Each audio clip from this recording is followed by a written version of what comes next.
feel like I've been mentioned a lot, so I gotta like live up to the hype here. So yeah, where are we with these slides? I gotta make sure I don't fall off.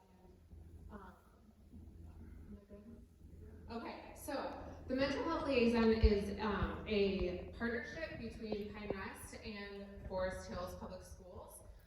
This partnership began actually in 2013, where they contracted with one full-time staff to cover the whole district.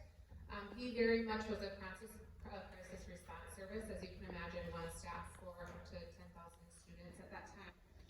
In 2018, then, the district increased the position to 3 full-time staff, which is when I came on board, and now we are split by attendance area. So I cover all of the eastern buildings, and then John Hafley, who was mentioned, works with Officer Dunnenbeck in northern, and then Alex Jehan is with our central staff.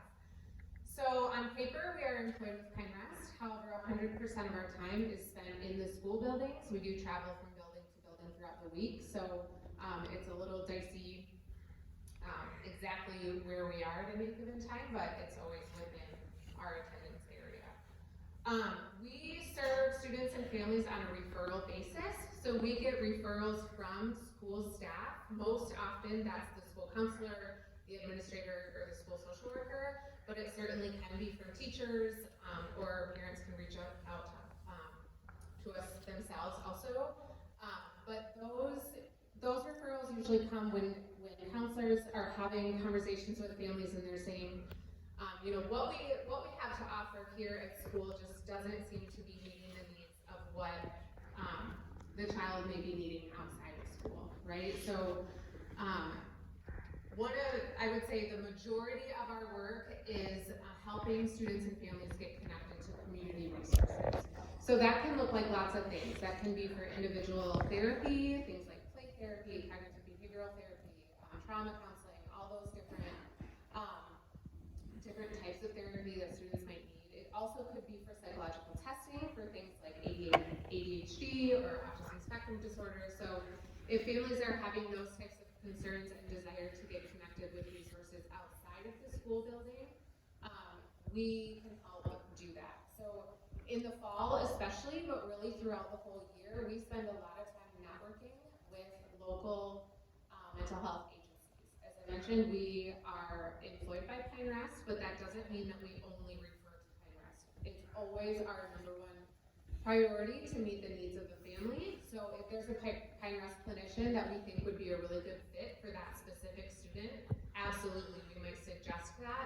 But we network with all different agencies in the area. So we try to really stay up to date on what different clinicians specialize in the area, what insurances they take, what their availability is, what's their wait time right now, those types of things. So that when we're meeting with a family, we might say, you know what, I have this person that's coming to mind that I think could be a really good fit for you. I don't know if any of you have ever went and talked to your pediatrician about behavioral health concerns, which I do think is a good idea. I'm not discouraging you from doing that, but I have heard from lots of families that they will receive a packet of about 100 providers in the area, and they say, start the calling, right? And so you start from the top and work your way down. So I've been able to sit with families and look through that list, and we've whittled it down to like 3 to 5 suggestions who I know work with their insurance. I know it's about 5 miles from their house. I know that they have availability within 3 weeks because I can call them and spend some of that time on the phone to reduce that time for families. So that is definitely the majority of our work, but we do definitely partner with staff in the buildings for other things as well. We are all also master's level licensed clinicians, so we can help in times of crisis. At the middle high level, we usually are called in if students are expressing some kind of suicidality, self-harm concerns, those types of things, and then working with the family to address whatever needs there are right away. There are a few students and families that we have more ongoing support with, and that again, we are coming alongside the counselors and social workers and the staff in the building.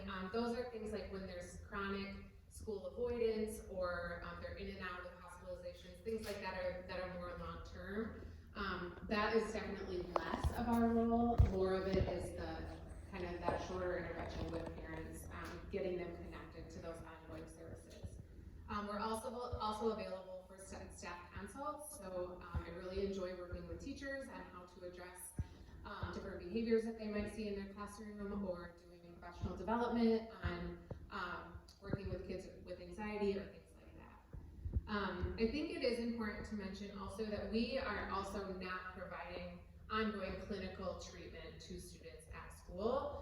Our goal is to get them connected with an outside resource to meet that need, so that when summer comes around, or when Christmas break comes around, there's not a lag in services.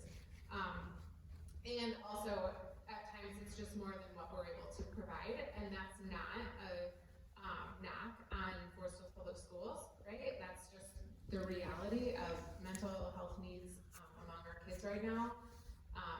Need additional support outside of the school building. Let's see, what's next? So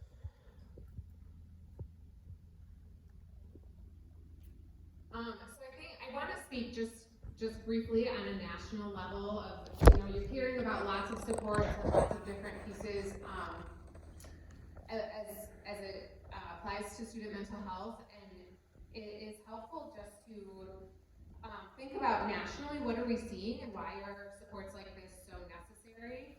I think we all know that student mental health is important, but sometimes the numbers can really speak for themselves also.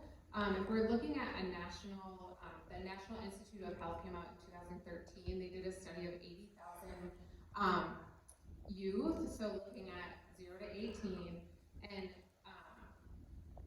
I think the ages were from 7 to 18, 20% reported that they had anxiety-related issues. So those are things like generalized anxiety, separation anxiety, testing anxiety, which I think really is a real thing. This is an increase it doubled since 2019. So we're definitely seeing the rate of anxiety among our students increase. The Center for Disease Control comes out every 2 years with a national survey on youth. And in 2021, it reported that 42% of the youth that responded to that survey reported feeling persistent feelings of sadness and hopelessness. My first thought when I saw that statistic was, well, that was right in the heart of COVID, right? And so I think we were all feeling this way a little bit, feeling hopeless and sadness that we're not being able to resume some of our normalcy. However, it's really not that much higher than the 37% that was reported in 2019. So I would be interested to see when the 2023 data comes out, to see what that says, but it definitely is an issue among our teens. I think when we think about younger kids, we're definitely seeing a lot of the anxiety again, the attention deficit, shorter attention span, and then behavioral issues. And I think it's important to specify that, especially with younger kids, but really with all youth, they're going to have big emotions. They're going to have bad days. When we think about if it's really becoming a problem, how is it impacting their daily life? So if they're having a bad day, but they're still going to school, they're still eating, they're still doing the things that they need to do. I typically tell parents that when they stop doing those things that they need to be doing, that's when our concern should increase. So when their sleep is starting to becoming an issue, when they're not wanting to go to school, things like that.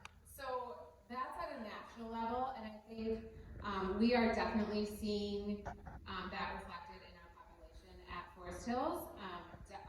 The highest rate of referrals that get to me are definitely for students who are experiencing symptoms of anxiety and depression. We do see a lot of attention deficit in the younger ages, and then the post-traumatic stress also. Common results of when these types of mental health concerns go untreated is when we see kids really having the inability to regulate their emotions, having aggressive behaviors at school towards themselves or towards their peers, and then also starting to refuse coming to school or becoming school avoidant or turning to substance use for coping. So I think that is all I have for you, and I'm going to hand it back over to David.